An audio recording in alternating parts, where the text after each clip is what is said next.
dibawa oleh ulama, tapi dengan catatan bukan bergaul terus dengan umara, runtang-runtung terus dengan umara. Kalau melakukan itu berarti udah menjadi pengkhianat Rasulullah. Hati-hati dengan yang mitasi model begini. I'taziluhum, hindari mereka, kata Nabi SAW. Ceramah mengatakan jangan dekat-dekat ulama, jangan ikuti ulama yang terlalu dekat dengan umara misalnya. Nah, ini maksudnya gimana? Hadza ahlu bait. Jadi ahlu bait Rasulullah yaitu kanjeng Nabi sendiri, Sayyidina Ali, Sayyidatina Fatimah, Sayyidina Hasan dan Sayyidina Husain radhiyallahu anhum. Assalamualaikum warahmatullahi wabarakatuh. Kali ini kita akan mereaction video dari Habib Taufik Assegaf, Ketua Robitoh Awaliyah, dengan Kiai Haji Khalil Yahyasetakuf, Ketua PBNU, tentang masalah ulama yang dekat dengan umaroh ataupun pemimpin ataupun pemerintah. Ditonton sampai dengan habis biar tidak salah paham. Mari kita saksikan. Khususnya di akhir zaman, hati-hati. Yang tidak asli, yang mitasi lebih banyak daripada yang asli. Paham sampean? Mitasi lebih banyak daripada asli. Mereknya bagus, tapi kadang-kadang tidak sesuai dengan merek. Emas 24 karat padahal kuningan, saudara. Itulah yang terjadi. Banyak nanti di akhir zaman yang disebut ulama tapi nggak asli, tapi tidak asli. Hati-hati. Kalau sampean ngikuti ulama yang asli, selamat dunia sampai akhir. Tapi kalau ngikuti yang mitasi, maka Anda bisa celaka dunia sampai akhirat. Ciri-cirinya bagaimana? Di antaranya, biar ndak lama-lama, hati-hati dengan ulama yang runtang-runtung dengan umaro. Nah, ini Habib Taufik Assegaf menerangkan tentang masalah ulama dekat-dekat dengan umaro. Ya, kita dengarkan. Kita ulangi ya. Hati-hati dengan ulama yang runtang-runtung dengan umaro. Itu ciri-cirinya yang harus dihindari. Itu ciri-cirinya yang mitasi. Hadisnya banyak. Wala tarkanu ilal ladzina zalamu fatamassakumun nar, kata Allah. Hati-hati loh. Jangan kamu itu dekat-dekat mendukung orang-orang yang zalim. Kamu akan dibakar oleh neraka nanti. Masuk neraka nanti. Jangan.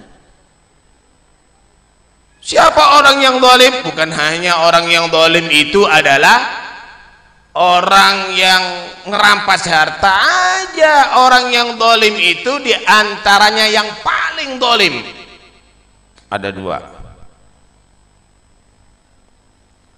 Waman adlamu man iftara 'ala Allahi kadziban au kadzdzaba bi ayatihi. Siapa yang lebih zalim daripada orang yang telah menipu dengan ketuhanan?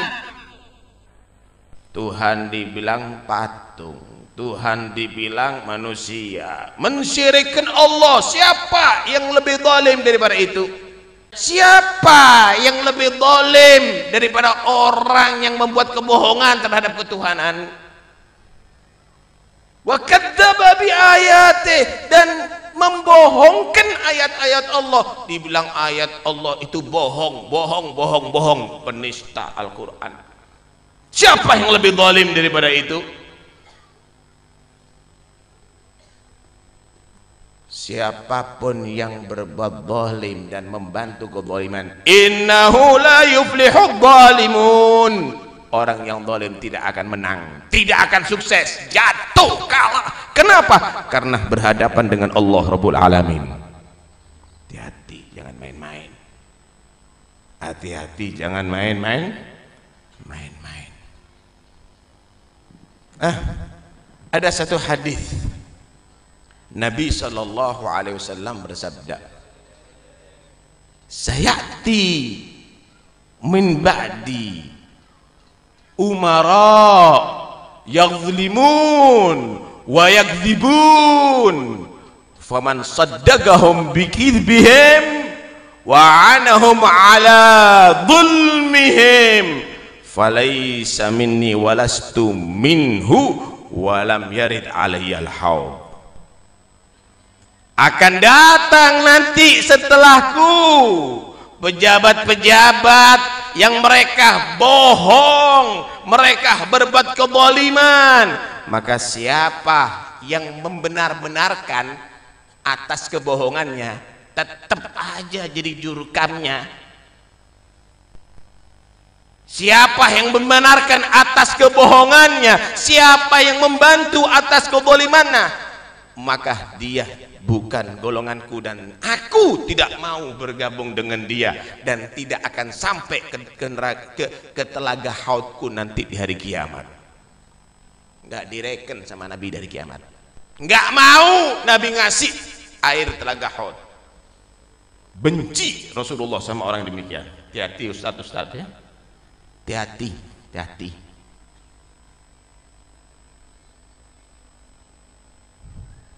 Ad-Dailami meriwayatkan bahwa Nabi sallallahu alaihi wasallam bersabda, innallaha yuhibbu al-umara'a idza khalatul ulama wa innallaha yamkutu al-ulama'a idza khalatul umara' li'anna al-ulama' idza khalatul umara' raghibu fid dunya wa li'anna al-umara idza khalatul ulama raghibu fil akhirah. Allah itu cinta kalau ada umara, pejabat, dia senang datang kepada ulama untuk minta nasihat, bukan minta dukungan, untuk minta nasihat. Dan Allah itu benci kepada ulama jika dia berkumpul dengan umara untuk menjadi penjilat. Kalau dia nahi mungkar nggak apa-apa. Kenapa? Karena ulama kalau kumpulannya umara cinta dunia, urusannya duniawi. Umara kalau cinta ulama, insya Allah cinta akhirat. Mau jadi apa kalau kepada ulama? Nasihat, bimbingan, ibadah, begitu.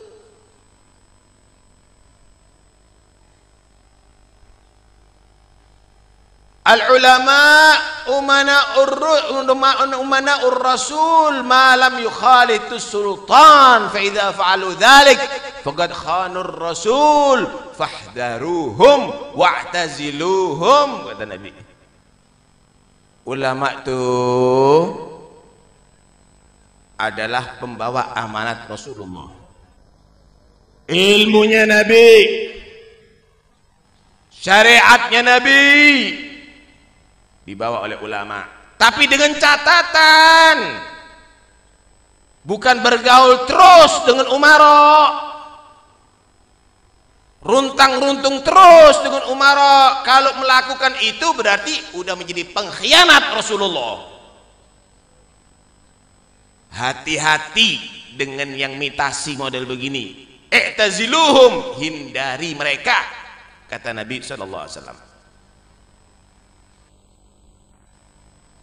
Paham, Pak? Muhammad bin Salamah pernah berkata begini, Nah, di sini Habib Taufik Asegaf menjelaskan tentang masalah ulama yang dekat-dekat dengan umaroh, ya. Itu hati-hati. Ya. Adzubabu 'alal adra ahab ilayya min qari'in 'ala abwabis sultan.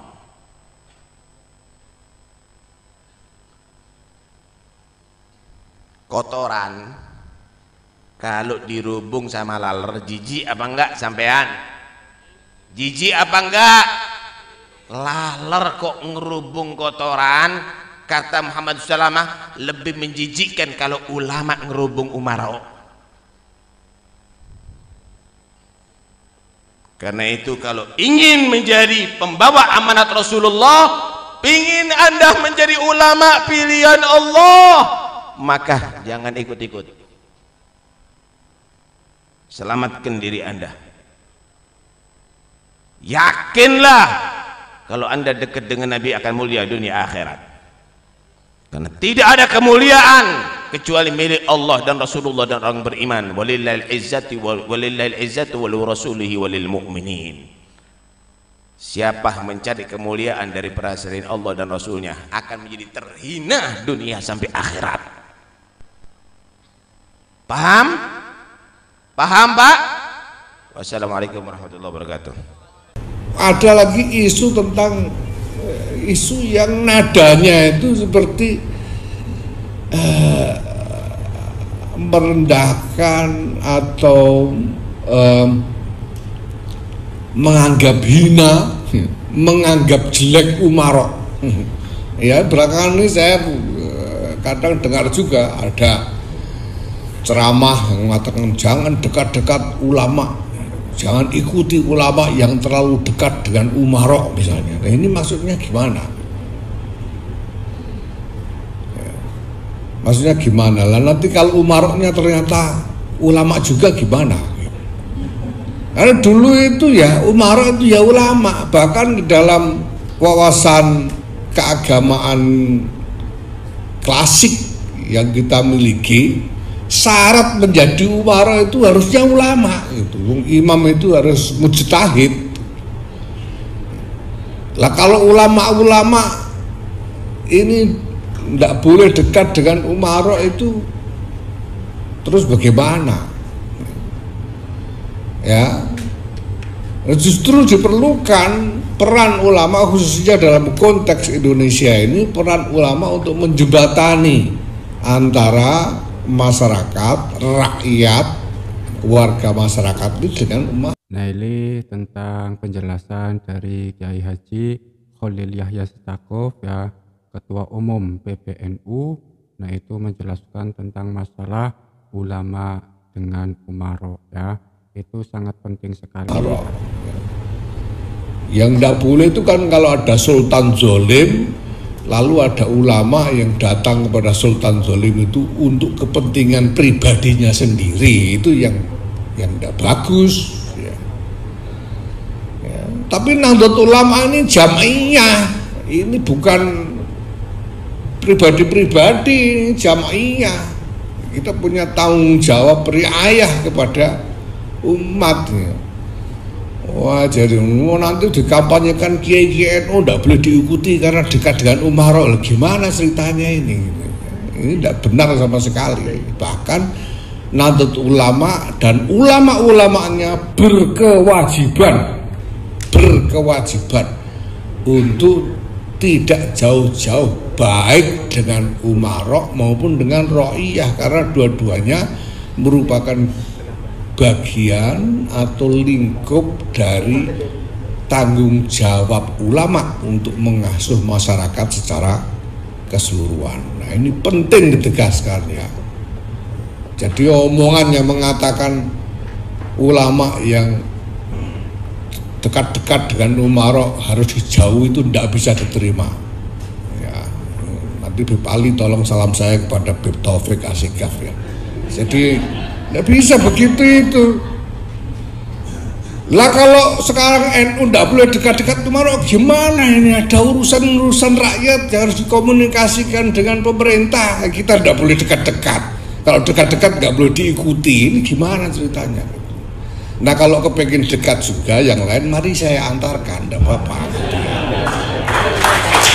Nah ini adalah wawasan Nahdlatul Ulama. Saya kira ini yang saya sampaikan.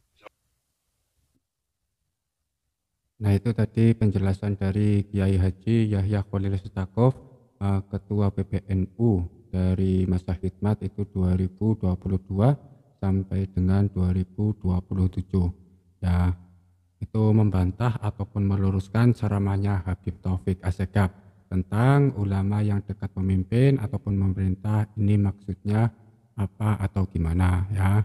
Nah tadi yang sudah disampaikan oleh Kiai Haji Khalil Yahya Stakuf itu seperti itu ya, ulama dengan pemerintah itu satu kesatuan ya. Nah sekarang dan ada penjelasan tentang Ahlul Bait dari Kiai Haji Khalil Yahya Stakuf tentang masalah, ada penjelasan tentang Ahlul Bait ya. Wahai para ulama, wasadatul atqiya, dan sayyid-sayyid yang bertakwa. Siapa yang dimaksud sayyid ini?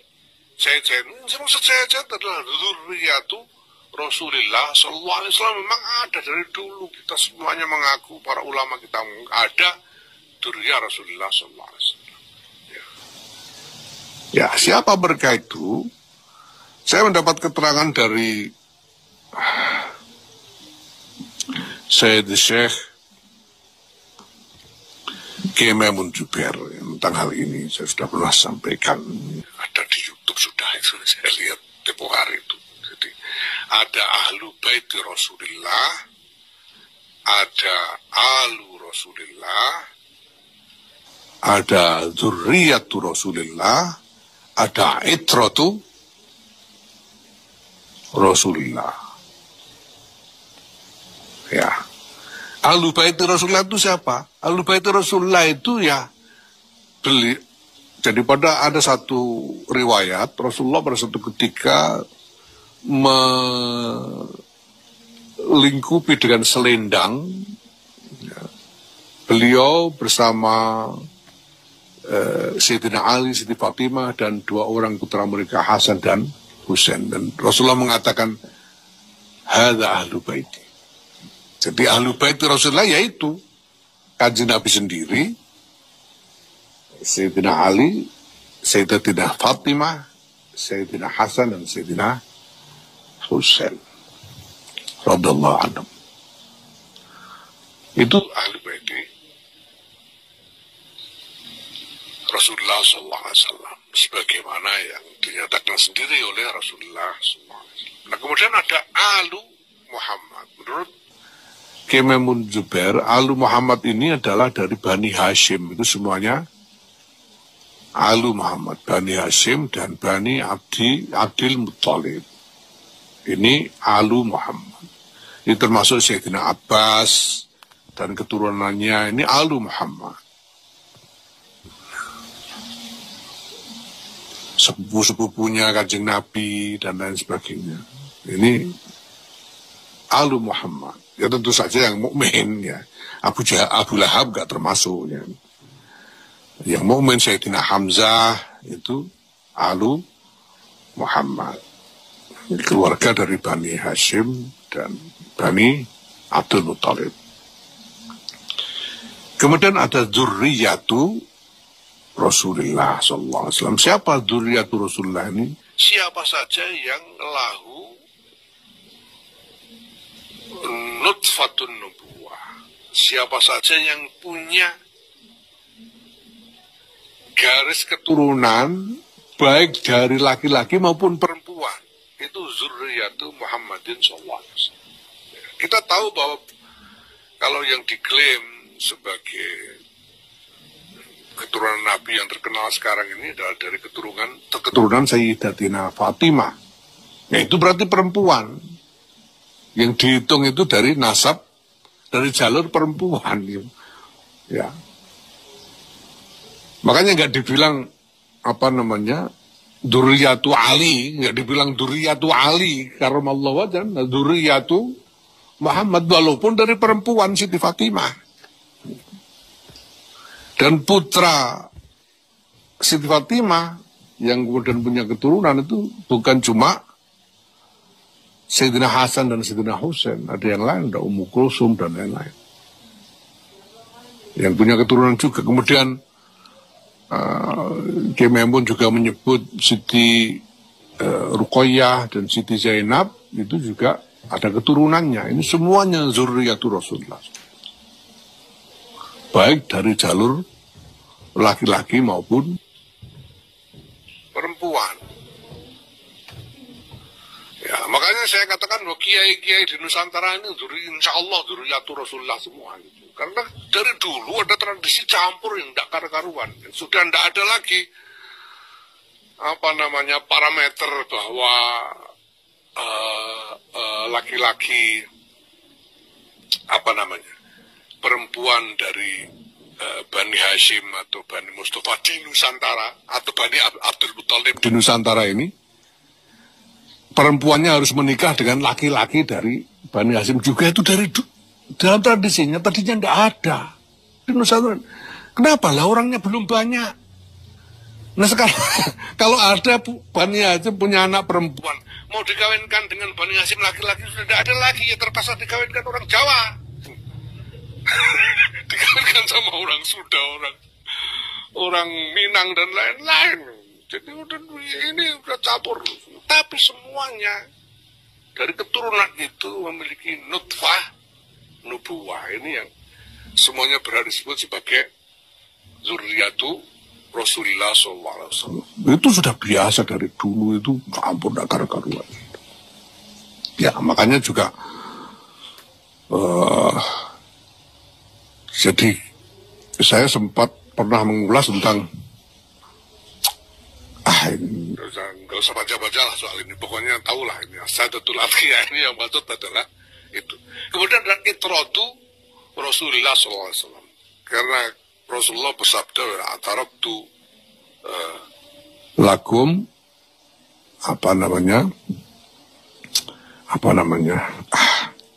pokoknya aku meninggalkanmu dua hal, ya. Idza tamassaktum bima lam tadillu. Kalau kalian berpegang teguh pada dua ini, kalian tidak akan sesat. Yaitu apa? Kitabullah wa itrati. Rasulullah, Kitabullah wa itrati. Kitabullah Quran wa itrati, dan itrahku. Kama qala sallallahu alaihi wasallam. Nah, itrah ini menurut Kiai Maimun adalah keturunan Rasulullah yang dari generasi ke generasi ini alim semua. Sampai ke Sayyidina Ali karramallahu wajhahu ini sampai itu alim terus, nggak ada yang goblok, itu namanya itroh itu. Kalau dari generasi alim terus itu baru itroh. Kalau ada yang goblok, ada yang nggak karu-karuan, ya itu bukan itroh namanya. Yang dipegang itu yang itroh ini, yang alim terus dari generasi ke generasi. Ya maka di sini dikoyidi, ulamanya nggak dikoyidi, ayyuhal ulama, titik, nggak ada koyid. Tapi wasadatul atqiya, dan sayyid-sayyid yang bertakwa, dikoyidi dengan atqiya. Di sayyid yang nggak bertakwa nggak diajak, cuma yang takwa aja yang disuruh ini, ya gitu. Ya gimana lagi, memang begitu. Min ahli sunnati wal jamaah, dari kalangan ahli sunnah wal jamaah, ahli madhahibil a'immatil arba'ah, dari kalangan ahli madhabnya imam 4. Antum, anda semua, qad akhadtum, telah mengambil anda semua al-uluma, ilmu-ilmu, liman dari orang-orang qoblakum sebelum anda, waman qoblakum dan orang-orang sebelum anda, liman qoblahu dari orang-orang sebelumnya. Bittisali sanadi, dengan sambungnya sanad ilaikum kepada anda semua. Karena dalam tradisi ahlus sunnah wal jamaah ini sanad ini kunci. Tidak sah orang disebut alim kalau tidak jelas sanadnya, gitu ya. Itu tidak sah. Sanad ini kunci. Saya sudah terangkan sejak awal ketika bicara tentang Rasulullah sebagai sirajan munira, tentang sanad ini. Ini kunci. Karena agama tidak boleh ngarang sendiri itu. Sudah saya sampaikan kemarin. Agama tidak boleh ngarang sendiri. Asanat ini kunci. Ini bagian dari keyakinan Ahlus Sunnah wal Jamaah.